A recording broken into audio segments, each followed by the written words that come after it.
Greetings, brothers and sisters. I hope everyone is doing well. Happy Wednesday. I wanted to talk today, kind of picking up on what we talked about last week concerning the prophet Jeremiah and how his word to the people that were taken into exile.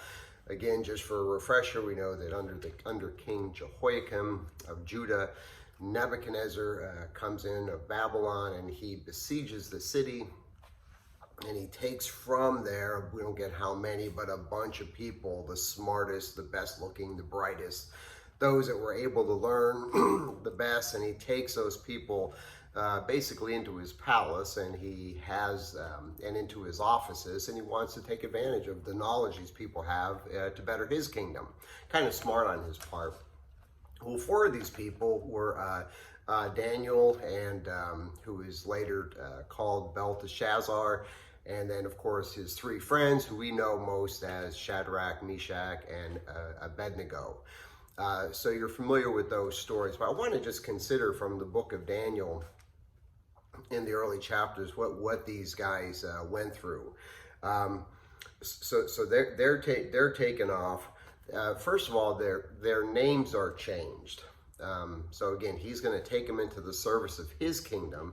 So again, they're exiled from everything they know, all the laws, and they're in a strange place, just like we find ourselves these days. And America's been strange for a while, but at least the culture, the morals, the mores, the laws were more suited and more reasonable to truth. And now even they have changed drastically. But in any case, so he changes their name. And they're okay with that. You don't see any pushback on the changing of the names. Like, okay, you call us what you want.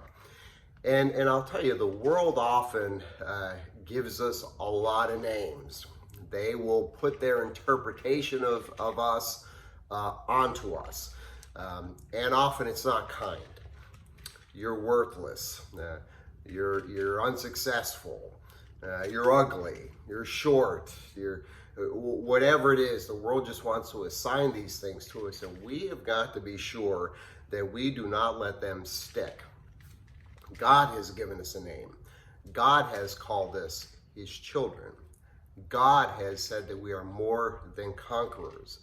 So, Daniel and his friends were like, oh, you can call us what you want, but they knew who they were. And we need to remember that too in the world. But they, in addition to having their names changed, they are ordered to learn the language, okay, to learn the literature and the writings of the day, okay. And even us, we have a familiarity to different extents. Now for me, I'm not too much for sports, but boy, I like a good movie, a good show. I like the talent of good writings. I like to see that. And there's a lot of really good stuff out there from non-Christian writers.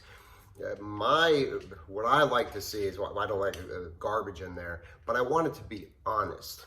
If there is an honest portrayal of something that is sinful even, but it's honest in its portrayal of the consequences of that, of just honest concerning good and evil, I'm okay with that. But when they glamorize sin and don't show the consequences of it, that you lose me. It's just dishonest, and I don't like that. But these guys, they've got to familiarize themselves with the literature, learn the language. Again, they're being brought into this culture, probably dressing like them, and they're okay with that. But when it comes to breaking God's law, they draw the line there. So they're not going to eat the food that God said is unclean. They just draw the line. So when it comes to, okay, bow down and worship the statue, no, not going to happen. You want me to learn? You want me to speak your language? Fine, but that's not going to happen. When it comes to not praying, as in Daniel's case, no, it's just not going to happen. So there are things that even though they are forced into this culture, they're just not going to do. And that needs to be the way it is for us. And we need to know the difference. There are some things that are probably fine, that go on in the world, and we need to understand the difference between what God says we cannot do and what would be acceptable, just like they did. But when it's something that's breaking God's law, we clearly need to stay away from that. And they do. And it's interesting that, Daniel doesn't hold a fast. There's no protest. There's no violent outbreak. He simply asked the guy over him. He says, "Hey, listen, give us a shot here. That we don't eat that stuff. Let us go without it and see how it turns out." Of course, you know the story. They come back and they're more healthier in their appearance than they were to begin with. So, they're standing up, but it wasn't violent. They work with these guys. Very, very interesting. And it says that in chapter 1, verse 7 of Daniel, it says that God gave them an understanding of the language and of the literature, and gave them even more learning. And to Daniel even gave the interpretation of dreams. So God sees their faithfulness to him, and he blesses them even more. But it's toward the Babylonian kingdom, if you know what I mean. They're all things that will kind of help them concerning the Babylonians, because that's what they wanted. So the Lord blesses them in this regard. Very, very interesting. But and it's to the point where Daniel in particular is a great help to King Nebuchadnezzar, because he has these dreams. He's troubled by them. He doesn't know what's going on. Because these 4 guys were appointed. They sat them before Nebuchadnezzar, and he's like, these guys are 10 times better than any of my soothsayers or magicians. So he wants them, those are his main guys, so to speak. So when he has these dreams, Daniel's able to help him and to actually help the kingdom, because he has an understanding what's going on, what's troubling his mind. And then down the road, the Lord even deals with Nebuchadnezzar. He turns him into a beast, but then he restores him. We even hear of later on when Daniel's in the lion's den, King Darius comes down. He's concerned about his well-being, and when he comes out safe, he declares Daniel's God is God.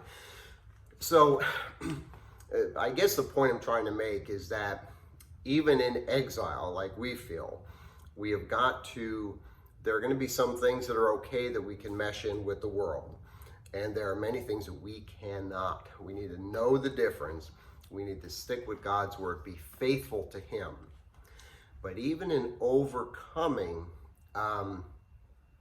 these evil empires, so to speak, you see that faithfulness to God, that love and honesty, and even helping an empire like the Babylonians even ended out winning out, because kind of love dominated, love overcame. Faithfulness to God overcame. The light overcame the darkness.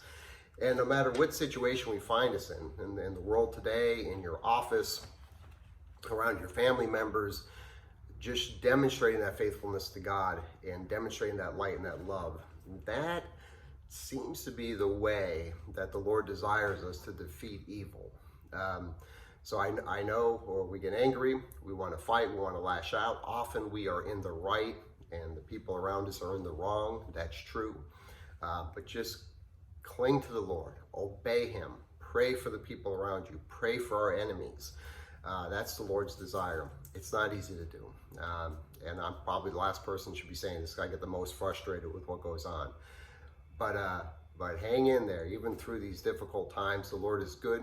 He is faithful. He loves us dearly. He is much more powerful than anything going on in the world. God bless you guys.